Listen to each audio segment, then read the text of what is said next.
Nigel says either Keir Starmer has been completely dishonest or the Prime Minister isn't actually in control of the government. Something about this situation in Westminster doesn't sit right.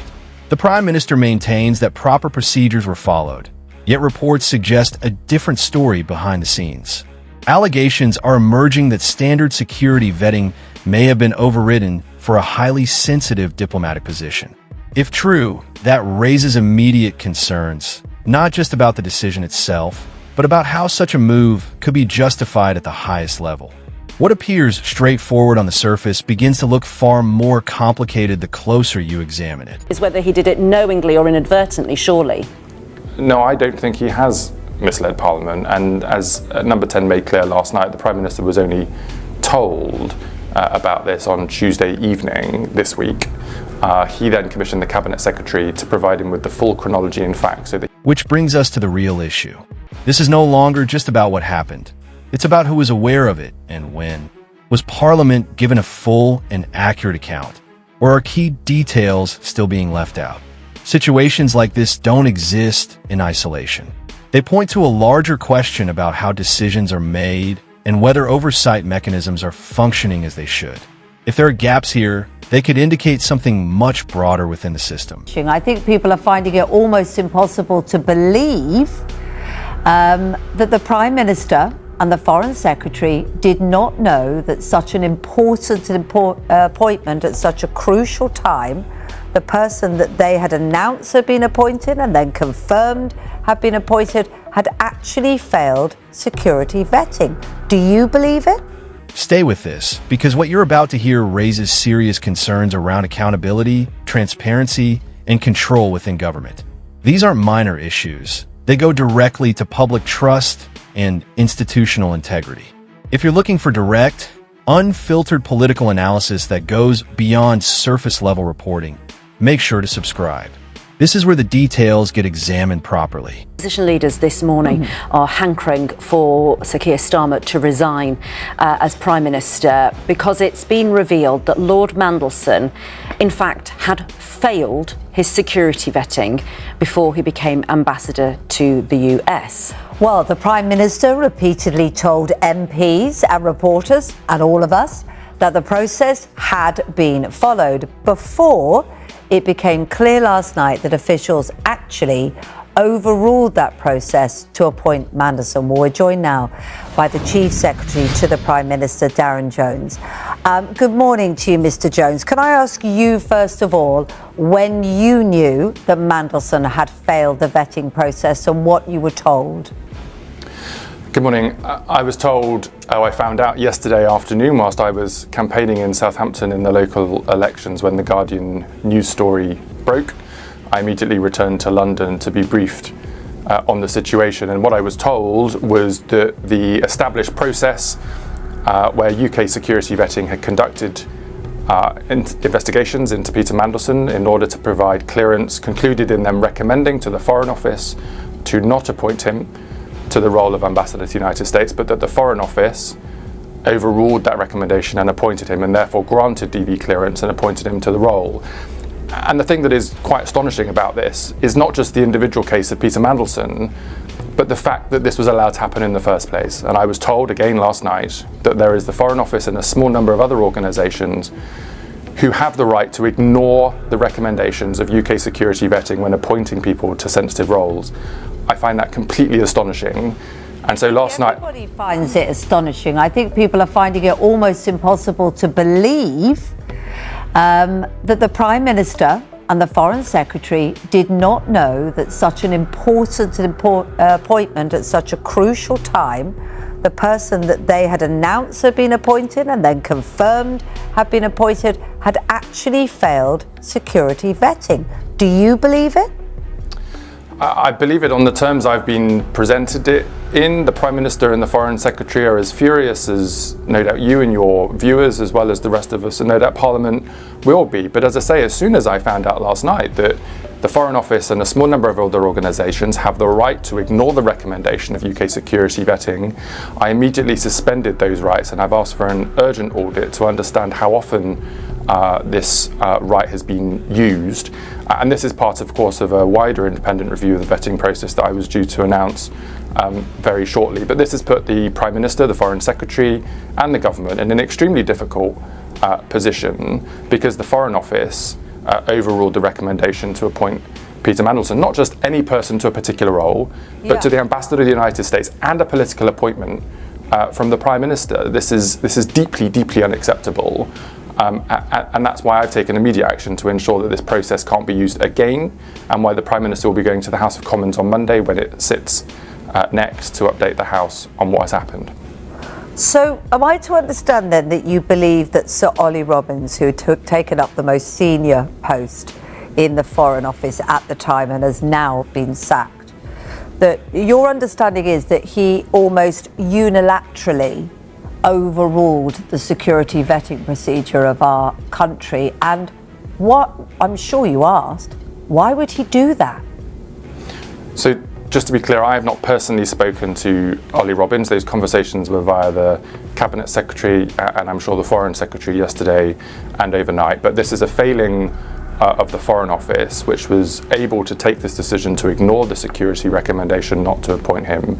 And the fact that ministers were not told, I mean, any minister would be furious about that in any set of circumstances. This set of circumstances is just wildly worse. And so you will understand that I am as astonished as you are that this was able to happen in the first place, and why the Prime Minister and the Foreign Secretary, and as I say, no doubt Parliament, will be incandescent that this was able to happen in the first place. Do you know why he failed his security vetting?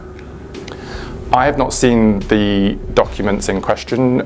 Viewers might want to know that the UK security vetting process is a deeply intrusive process that looks at people's bank accounts, sources of income, past and current relationships, particular views, to get a broad picture. This is supposed to be the most enhanced process for security checking for people coming into sensitive jobs. Those documents are not made available to ministers, they are not shared with people, but a conclusion and a summary is put to the employing department, in this case the Foreign Office, for them to be able to make a judgment. Okay. So I have not seen that information, but I do know that they recommended not to appoint. And of course his sacking in public came because of the Epstein files and suggestions that when he was in a business job, and of course this is now under investigation by the police, we understand, you know, about potentially leaking information that was sensitive to national security and the economy.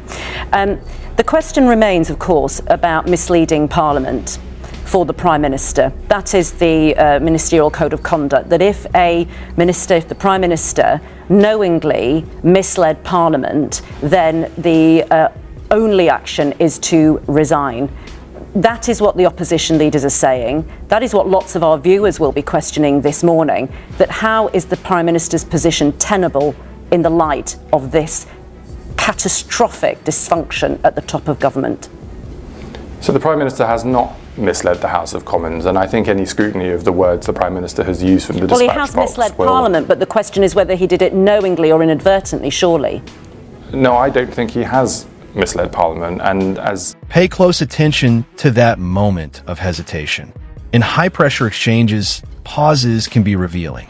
It's not just about the words, it's about the delivery, the timing, and what isn't being said. That brief shift in tone can signal uncertainty or pressure building behind the scenes. This is what political strain can look like when it surfaces in real time. Number 10 made clear last night the Prime Minister was only told about this on Tuesday evening this week. He then commissioned the Cabinet Secretary to provide him with the full chronology and facts so that he could immediately come to the House of Commons to update Parliament of the situation. So that information has only been available to the Prime Minister for a number of hours until the story broke yesterday afternoon. Okay, but let me ask you this question perhaps in a different way then. The announcement was made by the Prime Minister in the December of 2024 that Peter Mandelson was going to be appointed as the British ambassador to Washington. The security vetting had not, at that point, perhaps even started and certainly not finished. Why then, if it's not misleading Parliament, why did the Prime Minister feel confident to announce the appointment of somebody who had a very dodgy background anyway in public? We know this, had been sacked before. John McDonnell, Labour grandee, had already himself had said this is a startling announcement, you know, of Peter Mandelson given his background. Why was the Prime Minister confident in December of 2024 before the security vetting process had even begun or even finished? That was an incompetency, wasn't it, on the Prime Minister's part? Why couldn't he have waited 4 weeks? And then perhaps he would have been able to say, in this instance now, I waited to hear the security vetting, I was lied to. Now, actually, whether he was lied to or not, he announced it before the security vetting result even came in. Why? For the appointment of ambassadors in particular, and as far as I'm aware, this doesn't relate to any other type of public appointment, ambassadors will often be announced before their employment is confirmed. There's a process called agrément, and it's about the host country, so in this case the United States, accepting and formalising the appointment in that role. So there is a period between political announcement and effective start of employment. The developed vetting process has always in the past taken place between those 2 points. That has, though, contributed to this unacceptable situation. I confirmed to the House a number of weeks ago in response to the humble address process, where we're publishing the documents about Peter Mandelson's appointment in order to provide full transparency to Parliament and to the public, that process will now change and that clearance will have to be granted before public announcement, let alone before confirmation of employment. Would you say this is the biggest crisis to engulf the Prime Minister? This is unacceptable, not just in relation to Peter Mandelson and the difficult position it puts the Prime Minister in, but as far as I'm concerned, the fact that this process existed in the Foreign Office and a small number of other organisations that allow them to overrule the recommendation to appoint somebody to a sensitive role on the basis of security vetting is astonishing. The fact that was allowed to happen in the first place is beyond comprehension. That's why immediately last night I suspended those rights and why we're reviewing the entire process. Good to speak to you this morning, Mr. Jones. Thank you very much indeed. And we've already had a lot of reaction, haven't we, to this? And I think Nigel on email sums it up quite nicely. Let us know what you think, having heard Darren Jones this morning giving that quite sober assessment of what he thinks has gone wrong.